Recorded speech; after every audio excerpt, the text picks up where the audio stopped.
ఇంత వర్మ గారి టాపిక్ కూడా తీశారు కాబట్టి శివ టాపిక్ దాంట్లోంచి మీరు కొన్ని రోజులు తొలగించబడ్డారు. అది అది ఎంతవరకు నిజం? అది స్క్రిప్ట్ రాసేసాను. అతను ఫస్ట్ స్క్రిప్ట్ రాసి ఇచ్చాను. కృష్ణవంశీ అప్పుడు అసిస్టెంట్ నాకు. అంటే అతనికి అసిస్టెంట్, నా స్క్రిప్ట్ ఎవడైతే డైరెక్టర్కి అసిస్టెంటో అందులో ఒకరిని రైటర్ దగ్గరికి పంపుతారు. నువ్వు ఆ స్క్రిప్ట్ రాయించుకురా అని. కృష్ణవంశీ విపరీతంగా ఎంజాయ్ చేశాడు. మళ్ళీ విపరీతమైన జోకులు. కాలేజ్ కదా, సటైర్లా అవి వేసా. తీసుకెళ్ళి రీడింగ్ ఇచ్చా. వర్మ స్క్రిప్ట్ మొత్తం విని, ఏంటి ఇన్ని జోకులు ఉన్నాయి అన్నాడు.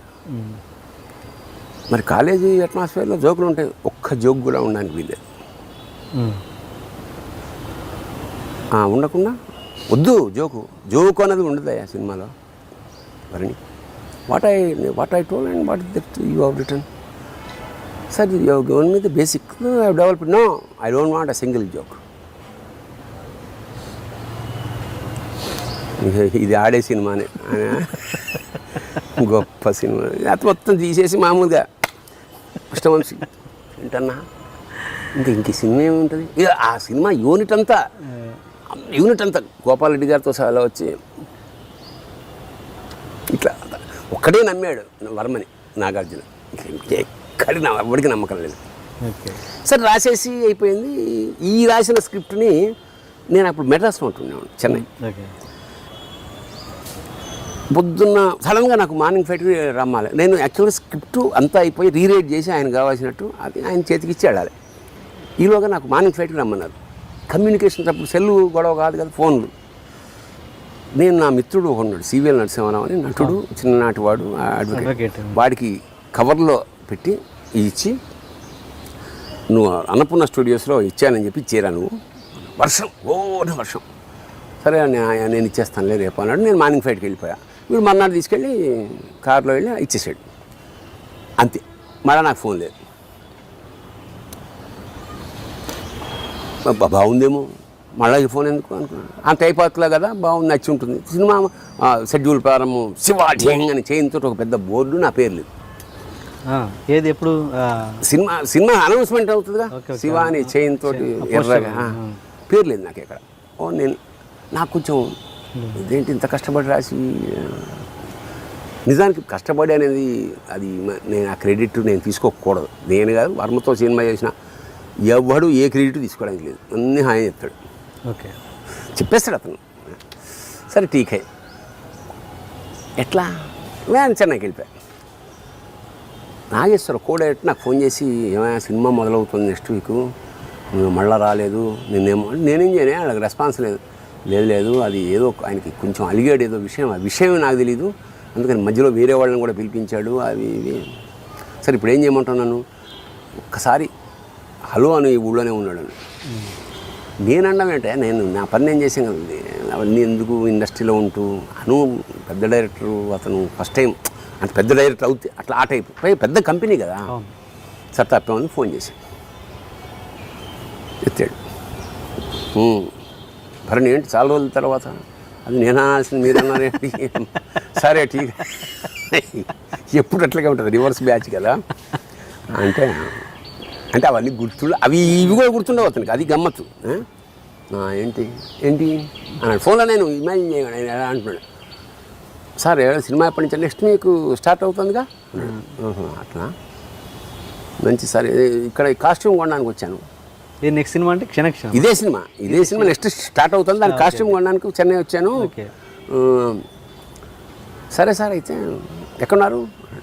నాన్న శాలిగ్రామంలో ఉన్నాను సార్. ఈవినింగ్ ఫ్లైట్ నాకు 7 o'clock, అదే ఈవినింగ్ ఫ్లైటు. వస్తే 5 గంటలకి మీ ఇంటికి వస్తాను, ఎక్కడ అడ్రస్ అన్నాడు. మీ వాళ్ళకి తెలుసునండి కారు వాళ్ళకి అన్నాడు. ఉత్తి తీసేది కంటిన్యూ తుడుస్తున్నాడు. కానీ చెప్పాం కదా అతను అబద్ధం ఆడని. కట్ చేస్తే 5 గంటలకి కారు ఉంది ఇంట్లో. మా ఆవిడేమో పూరిటికి వెళ్ళింది, లేదు ఒక్కడనే. నాకు అప్పుడు అసిస్టెంట్ కూడా లేరు అనుకుంటా, అప్పుడు లేడు. వచ్చాడు,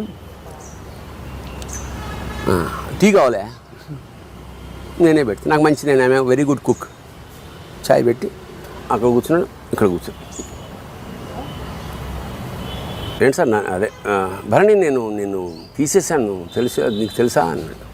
అవును సార్, సంతోషించాను. ఎందుకు తీసేసానో తెలుసాను, తెలుసు sir. First thing, script is God. Script అనేది చాలా ఇంపార్టెంట్ సినిమాకి. అలాంటి స్క్రిప్ట్ నువ్వు ఎవడో ముక్కు ముఖం లేని వాడితోటి నాకు హ్యాండ్ ఓవర్ చేయాల్సిన నా స్క్రిప్ట్ని నువ్వు ఎవరితోటో థర్డ్ పర్సన్ ఆడెవడనే పంపించావు. First mistake. అవునా కాదా? మిస్టేక్ సార్, నాకు తెలుసు. దాని ఇంపార్టెంట్ నాకు తెలుసు. అది కారణం, నేను మార్నింగ్ ఫ్లైట్కి వెళ్తున్నా, వర్షం, మరో గచ్చంతం లేదు, కారు ఉన్న ఫ్రెండ్ ఆడొక్కడే, దాన్ని తడవకుండా కవర్ వేసి పంపాను. But still sorry for that. ఏదో చేసి రాత్రిలో ఇవాళ అప్పుడు ఈ ఫెసిలిటీస్ ఏం లేదు, సరే వాటెవర్, మీరు క్షమిస్తే క్షమి. 2, ఈ కథని నువ్వు how dare that you told the story to mister Ravi Kishore of Sravanthi movies. ఎందుకంటే సెవెంతీ మూవీస్ నాకు ఆస్థానా సినిమా కంపెనీ, అక్కడే ఉండేవాడిని ఎప్పుడు. నేను that is not true sir, because I'm a professional writer. Ladies tailor కదా, నేను అక్కడ రాసుకుని ఇక్కడికి ఎట్లా చెప్తే ఇంకో కంపెనీకి ఎట్లా బతకగలను అసలు అట్లా? ఇప్పుడు అప్పుడే ఇది 15వ సినిమా నాకు. నేను అక్కడ కదా ఇక్కడ డైలాగ్ అక్కడ చెప్తే ఎట్లా సర్వైవ్ అవ్వగలనా? First point. 2వ పాయింట్, అసలు మన సినిమాలో కథ ఉందా సార్ అన్నాడు. అదే ఇన్సిడెంట్లు, మంచి స్క్రీన్ ప్లే, ఒక అని నా పైన చూసి, నా పైన శ్రీదేవి బొమ్మ ఉంది. భరణి, ఈవిడితో సినిమా తీయాలి, శ్రీదేవి ఐ లైక్. సార్ శ్రీదేవితో తీద్దురుగా నా సంగతి ఏమిటన్నా, ఎల్లుండి ఫైట్కి రా అన్నాడు. క్లారిటీ వచ్చేసిందా? సో అతని కోపము, అతని ద్వేషము, అతని ప్రేమ, అతని అటాచ్మెంట్ అన్ని క్షణభంగురాలే.